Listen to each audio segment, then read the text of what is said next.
My name's Simon Robotham and I am a race engineer. My job involves supporting the chief engineer, Jeff. I will start a couple of weeks before a race event looking at creating run plans for the car, working out what we're going to do in what session, what sort of fuel loads we're going to run, tyres, brakes, how much mileage we're going to do, all that sort of schedule. When I'm at the circuit, I will work with Jeff to make sure those plans come to fruition.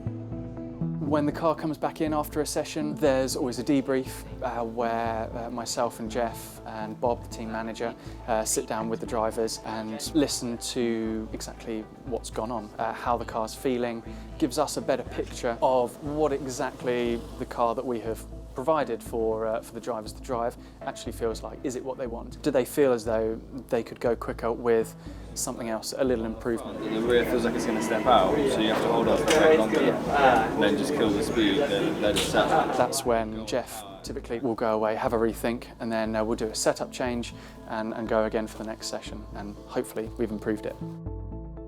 Qualifying and race day is, for me, when things get a little bit nervous. There's just a little bit something extra about this day that means you need to perform and everything needs to be working as it should.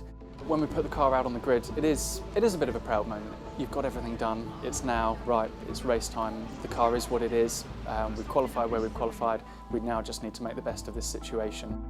I certainly enjoy it. It's a time to get a couple of photos and share a few laughs with the guys, and then it's quite a long walk back to the pit box from there, because then that's, for me, really where the tension starts to build and you get the butterflies in the stomach and you really think, I hope we get through this first corner.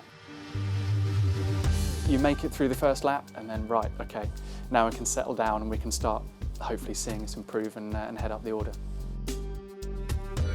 When the car's out on track, I'm looking at the timing screens, noting down each sector time, any sort of pit stop times that we're doing, noting the fuel loads that are coming in and the fuel load that the car is reading that it's used, keeping an eye on all of that, making sure there's nothing untoward and the car is able to go round and round and round. The toughest part of a race weekend for me is really when the unexpected happens.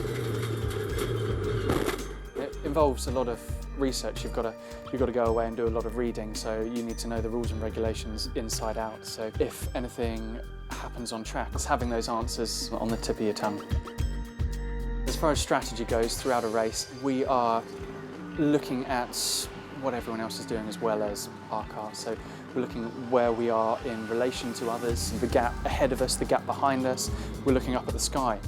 Is it about to rain?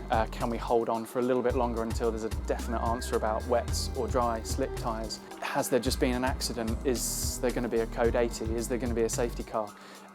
Is there a large section of track that's under yellows? Is there anything that can basically give us an advantage and just give us that little bit of extra time in the pits that means that we don't lose the time to other people? Something's broken. I can't accelerate it. It's wanting the wheel spin. When you get a radio message that isn't just a standard radio message, it's adrenaline, really. It shoots through you. This is not what we expected. This is not what we want. Immediately you're thinking, right, what can be done about it? You sort of categorise it. Is this something that's going to potentially put us out the race? Is this something that can be fixed by the driver in the car going round, or is this something that we're going to need an unscheduled pit stop for? So these thoughts are flying around. Jeff will be looking at telemetry to make sure that the car is behaving as it should. It's nerve-wracking, and certainly if it is something that's going to put you out of the race, it's incredibly disappointing. And then there's also that big drop in adrenaline, that crash almost. So yeah, it's quite a roller coaster. Best part about a race weekend is, without doubt, watching the car steadily just climb up the order, or just being up the top there. That for me is the best bit.